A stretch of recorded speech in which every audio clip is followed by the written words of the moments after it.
everyone, welcome to study session. Today we are going to study about our बायोसॉप्शन. बायोसॉप्शन से पहले मैंने fungi के सभी टॉपिक्स बता दिए हैं, उसके यूजेस, उसकी importance in agriculture, industry, bio mining सब बता दिया है. सो आप मेरे यूट्यूब के बाकी वीडियोस को देख सकते हैं, उसमें सारी ये टॉपिक्स अवेलेबल है. और अगर आपको इसके हैंड रिटन नोट्स चाहिए तो वो आपको टेलीग्राम के चैनल में मिल जाएंगे, जो कि यूट्यूब में वो भी मैंशनड है उसका link. So start with the biosorption. Biosorption क्या होता है? ये होती है ability of biological material to accumulate heavy metals from a waste water through metabolically mediated और spontaneous physiochemical pathway of uptake or as a property of a certain type of inactive non-living microbial biomass which bind and concentrate heavy metals from even very dilute aqueous solution. चलो मैं आपको इसको समझाती हूँ. इसका मतलब है कि आपके पास क्या है, वेस्ट मटेरियल है, ठीक है, बहुत सारे वेस्ट मटेरियल है, उसमें बहुत सारे मेटल्स प्रेजेंट है, निकल, कैडमियम वगैरह, ऐसे कुछ भी मेटल्स प्रेजेंट होंगे जो कि बहुत हैवी मेटल्स होते हैं. उन मेटल्स को एक्यूमुलेट करता है कोई भी ऑर्गेनिज्म, या वो डेड है या वो लिविंग है, ठीक है. उस प्रॉपर्टी को बोलते हैं बायोसॉप्शन. जो ये ऑर्गेनिज्म है, चाहे वो एल्गी है या फिर वो फंजाई है या फिर वो कोई बैक्टीरिया है, वो एक्यूमुलेट करता है. किसको एक्यूमुलेट करता है? इनसे मेटल को एक्सट्रैक्ट करता है, फिर उससे इस अपने आप में एक्यूमुलेशन करता है, उसकी कंसंट्रेशन को इकट्ठा करता है उसकी, ठीक है. उस प्रोसेस को बोला बायोसॉप्शन, ठीक है. तो फिर अगर इसको एक कॉम्प्लेक्स प्रोसेस है, वो डिफरेंट फैक्टर्स पे डिपेंड करती है. सेल फिजियोलॉजी की, जो सेल है, चाहे वो बैक्टीरियल सेल है चाहे वो फंगल सेल है, उस सेल की बात की जाए तो उसकी सेल फिजियोलॉजी कैसी है, उसका स्ट्रक्चर कैसा है और उसका पीएच वैल्यू वो कितने में सर्वाइव कर सकता है, वो डिपेंड करता है, पहला फैक्टर. दूसरा दे बोला जाए तो टेम्परेचर, वो कौन से टेम्परेचर में, वो उसको हाई टेम्परेचर चाहिए कि उसको लो टेम्परेचर चाहिए, तो उस पर डिपेंड करता है. It varies from a organism to organism, या फिर माइक्रो ऑर्गेनिज्म जो भी है या फिर फंजाई है, उसको वेरी करता है कि सब में अलग अलग होता है टेम्परेचर, सेल फिजियोलॉजी, ठीक है. और उसका कांटेक्ट टाइम किससे? बाकी मेटल से, जो उसका कांटेक्ट टाइम होगा, जितने भी मेटल, चाहे कैडमियम हो चाहे निकल हो, किससे कांटेक्ट कर रहा है जिससे वो, ठीक है. उसकी आयन एक्सटेंट, वो आपस में बॉन्ड कर रहे हैं जब वो ऑर्गेनिज्म और जो यहाँ पे मेटल है उनके बीच की बॉन्ड कौन सा? आयनिक बॉन्ड है. तो उनकी आयनिक बॉन्ड में स्ट्रेंथ कैसी है, ठीक है. और नेक्स्ट बात कीजिए तो मेटल कंसंट्रेशन कैसी है? ज़्यादा कंसंट्रेशन की, कम कंसंट्रेशन, ठीक है.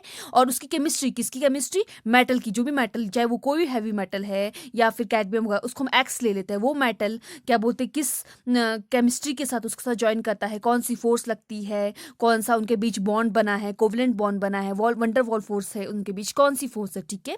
Cell wall composition of micro organism and fungus, जो ऑर्गेनिज्म हमने लिया है उसकी क्या बोलते हैं, सेल वॉल कैसी बनी हुई है, ठीक है. किससे है? सेलुलोज से है, ग्लाइकोजन से है, किससे बनी हुई है, ठीक है.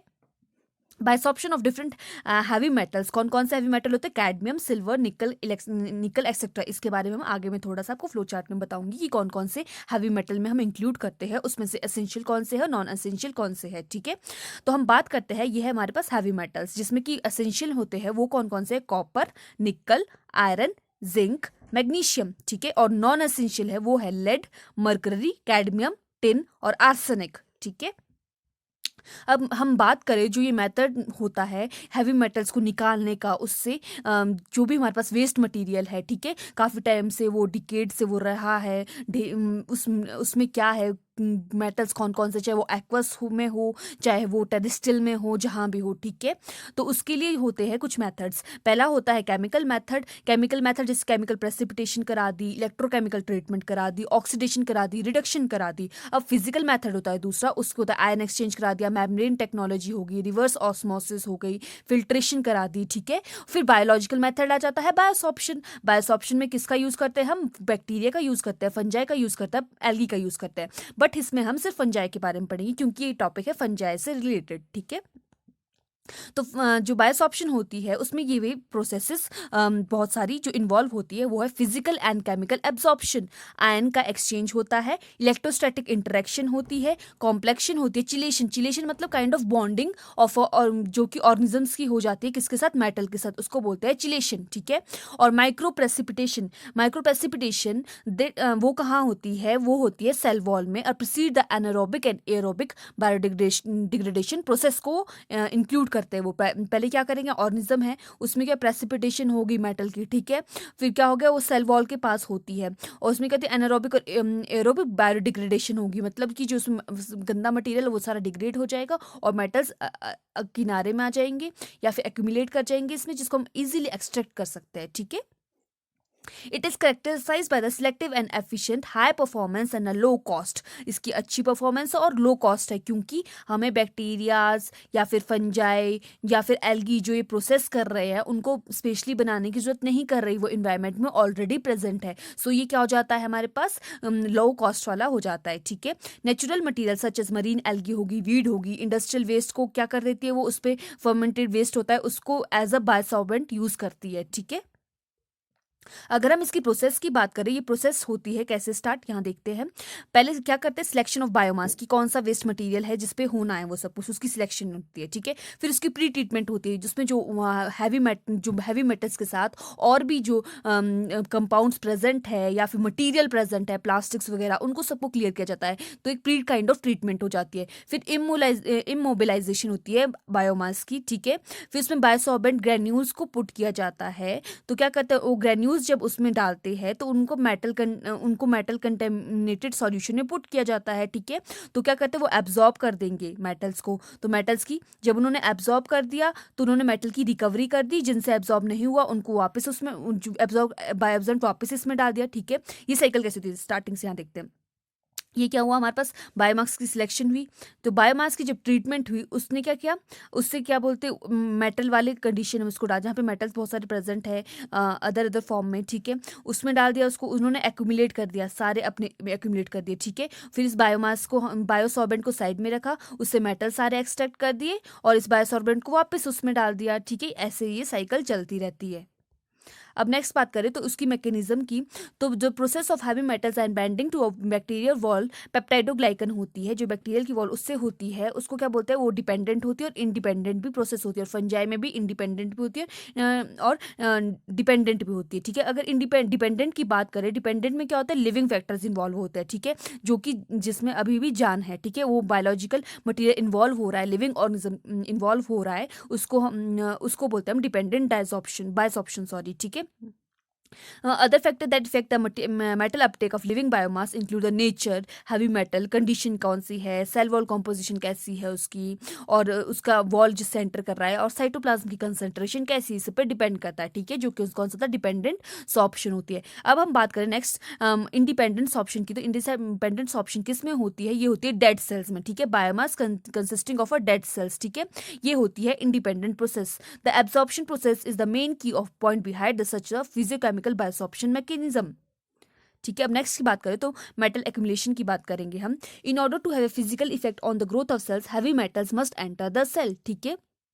Metal uptake system in bacteria are grouped into, दो में ग्रुप किया जाता है, ठीक है। एक होता है फास्ट अनस्पेसिफिक, ठीक है, अनस्पेसिफिकली क्या हो जाता है, बहुत तेजी से अंदर चला जाता है वो, और उसमें कोई एटीपी नहीं लगती है, ठीक है, डायरेक्ट इसमें क्या बनता है, अंदर साइटोप्लाज्म के अंदर क्या बन जाता है, एक कीमो, और आउटर बाहर साइटोप्लाज्म के बाहर क्या बन जाता है, एक कीमो ऑस्मोटिक ग्रेडियंट बन जाता है, ठीक है। केमिकल का ऑस्मोटिक आगे अंदर हाई कंसंट्रेशन होती है, बाहर या फिर बाहर ज़्यादा कंसंट्रेशन होगी तो अंदर लो कंसंट्रेशन होगी, तो बाहर से अंदर आ जाएगा डायरेक्ट, ठीक है।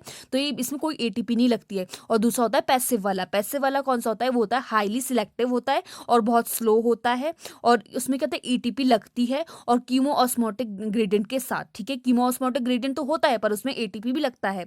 These are only induced in time of need, starvation के टाइम होता है सिर्फ ये, बाकी टाइम सब ये होता है, बट स्टारवेशन हो जाती है जब जरूरत ज़्यादा हो जाती है, तब ये वाली प्रोसेस होती है, ठीक है, जिसमें एटीपी का भी यूज़ होता है। अगर हम बायोसॉर्बेंट्स की बात करें तो एक लिविंग बायोसॉर्बेंट्स भी कर सकते हैं, हम नॉन लिविंग बायोसॉर्बेंट्स भी यूज करते हैं। लिविंग हो गए फंजाई, एल्गी, बैक्टीरिया वगैरह, और इनके नॉन लिविंग भी इसी तरह से हो गए, ठीक है। सॉर्बेंट्स की बात की जाए तो material are used as a live और डीएक्टिवेटेड माइक्रो ऑर्गेनिजम्स को भी यूज कर सकते हैं इसके लिए, ठीक है। और बायोसॉर्बेंट्स आर द रिमूवल, किसका रिमूवल करता है, ये टॉक्सिक मटेरियल ऑर्गेनिक पॉल्यूटेंट का रिमूवल करते हैं, जैसे बैक्टीरिया, ईस्ट, फंजाई, एल्गी, और क्या करेंगे, as well as the waste from the किससे, फूड से, फार्मास्यूटिकल प्रोडक्शन से, एग्रीकल्चर वेस्ट थे और पॉलीसेक्रेराइड मटेरियल, इन सब से क्या करेंगे, ये एक्यूमुलेशन स्टार्ट कर देंगे और अपने में एक्यूमुलेट कर देंगे सारे मेटल्स को, और बाद में उसको डिसॉर्प्शन के थ्रू उसको हम रिमूव कर देंगे मेटल्स को, हमें जो डिजायर्ड है, फिर उनको एज अ बायोसॉर्बेंट इनको फिर से यूज करना स्टार्ट कर देंगे। ठीक है, तो हम क्या बात कर रहे थे, फंजाई क्या, इसमें हम मेनली फोकस फंजाई पे रखेंगे। तो फंजाई क्या है, एक यूकैरियोटिक लिविंग ऑर्गेनिज्म है जिसमें कि न्यूक्लियस प्रेजेंट होता है। उसमें क्या क्या आते हैं, ईस्ट आते हैं, मशरूम्स आते हैं, और ईस्ट मशरूम और मोल्ड्स आते हैं। ठीक है, जो सेल वॉल है फंजाई की, उसमें क्या होता है, उसके पास एक अच्छी एबिलिटी होती है बाइंड करने की। ठीक है, किससे, मेटल से। तो फंजाई कैसी, तो लिविंग भी होती है, डेड फॉर्म में भी यूज होती है बायोसॉर्बेंट में। ठीक है, metal uptake by fungi involves two processes, इसमें भी उसकी तरह टू प्रोसेसेस लगती है जिस बैक्टीरिया में होती है जैसे। ठीक है, एक्टिव अपटेक, जिसमें एप्टिक अपटेक होगा इंटरनल किससे, बायोक्यूमुलेशन, और इंटरसेलुलर अपटेक होगा, और it is dependent on the cell metabolism पे डिपेंडेंट होगी ये। ठीक है, और अगर जो पैसिव अपटेक होगा उसमें क्या होगा, binding of metal to the surface of cell wall and is independent of cell metabolism, independent होगी किससे, वो सेल मेटाबॉलिज्म से। ठीक है, तो energy independent metal uptake mechanism can be affected by, किससे अफेक्टेड होगा, ये टेम्परेचर से इफेक्टेड होगा और मेटाबॉलिक इनहिबिटर से इफेक्ट होगा। ठीक है, एब्जॉर्प्शन बाय फंजाई की बात करें तो उसकी सेल वॉल किससे बनी होती है, काइटिन से बनी होती है, मैनेज और ग्लूकेन्स, लिपिड और पॉलीसेकेराइड से बनी होती है, उसमें मेलानिन भी प्रेजेंट होता है। ठीक है, जो फंगल सेल वॉल होती है उस 90% ऑफ पॉलीसेकेराइड से बनी होती है। ठीक है, the function group which are involve in metal binding, carboxyl होता है, फॉस्फेट, यूरिक एसिड, प्रोटीन्स होते हैं, नाइट्रोजन कंटेनिंग लिगेंड्स होते हैं, वो क्या होते हैं, सारे ये बनते हैं, इन्वॉल्व होते हैं किसमें, बाइंडिंग प्रोसेस में। ठीक है, biosorption ability of the fungal cells can be manipulated, कैसे मैनिपुलेट कर सकते हैं इसको हम, फिजिकली और केमिकल ट्रीटमेंट से भी इसको हम मैनिपुलेट कर सकते हैं, जैसे ऑटोक्लेविंग कर दी, हीट प्रोसेस दे दी, या फिर फॉर्मेल्डिहाइड डाल दिया, NOH डाल दिया, उससे भी इसकी प्रॉपर्टी को हम थोड़ा सा क्या कर सकते हैं, मैनिपुलेट कर सकते हैं। अगर मैक्रोफंजाई की बात करें, जैसे मशरूम वगैरह है, वो भी इन्वायरमेंटल ट्रीटमेंट के लिए बहुत ज़्यादा इंपॉर्टेंट है, जैसे कि पॉल्यूशन हो जाता है, फॉरेस्ट में हो जाता है, वाटर बॉडीज में हो गया, तो वो क्या करते हैं, वो भी क्या करते हैं, मशरूम्स अपटेक करते हैं किसका, मेटल्स का, और उसको दूर करते हैं बायोसॉर्प्शन के थ्रू।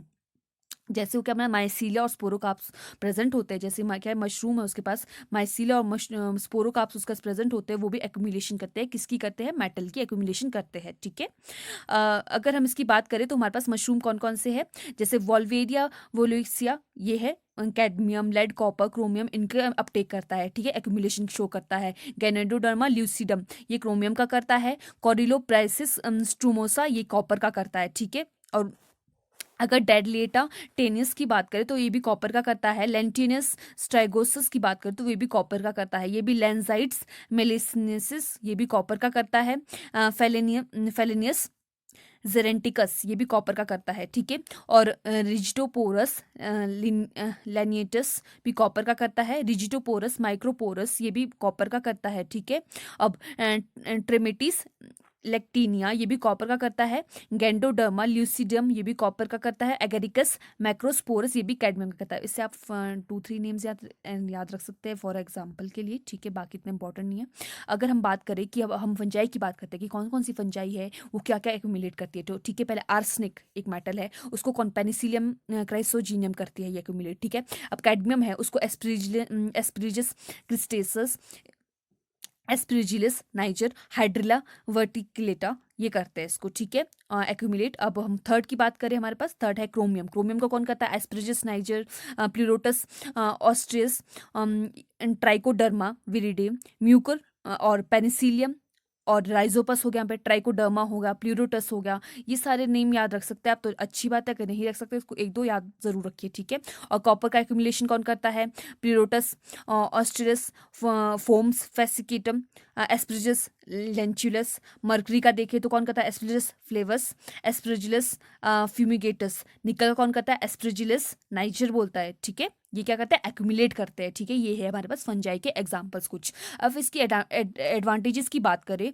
तो क्या होता है, ये बहुत इसकी चीपर प्रोडक्शन होती है किसकी, बायोमास में, और use of biomass for the removal of the heavy metals. ठीक है, cheaper production, removal of heavy metals, और क्या होता है, मल्टीपल हैवी मेटल्स, एक ही टाइम पे बहुत सारे मेटल्स को वो एक्यूमुलेट कर लेता है, मल्टीपल मेटल्स को। ठीक है, और जो ट्रीटमेंट होती है वेस्ट वाटर की बहुत लार्ज वॉल्यूम में भी हो सकती है। बहुत ज़्यादा वेस्ट मटेरियल है उसको भी हम क्लीन करा कर सकते हैं, किसके थ्रू, बायोसॉर्प्शन के थ्रू, फंजाई के थ्रू। ठीक है, no need for the chemical addition, कोई ज़रूरत नहीं होती केमिकल को ऐड करने की, क्योंकि वो डायरेक्टली बायोलॉजिकली हो रहा है। ठीक है, और functional over wide range of condition include temperature, pH, presence of other metal ions. ठीक है, और easy and cheaper desorption of metal attract by the attached by the biomass, reduce volume कर देता है किसकी, जो वेस्ट मटीरियल, वेस्ट है, toxic है, उसको थोड़ा कम कर देगा, तो ये बहुत ज़्यादा फायदेमंद है। डिसएडवांटेजेस की बात की तो ये क्या होता है इसमें, saturation of active sites of metal binding ligands, जो क्या होता है ये ऑर्गेनिज्म है, ठीक है, इसकी जो बाइंडिंग साइट्स है जो मेटल को बाइंड करती है, कई बार उसकी सेचुरेशन रहती है, फुल हो जाते हैं, तो फर्दर बाइंड नहीं करता है। ठीक है, reversible sorption of metals on a biomass, कई बार इसमें रिवर्सिबल सॉर्प्शन भी हो जाती है, करना था अपटेक हो जाता है आउटलेट। ठीक है, तो ये क्या है इसके disadvantages. If you like my video please like, share and comment, and thank you.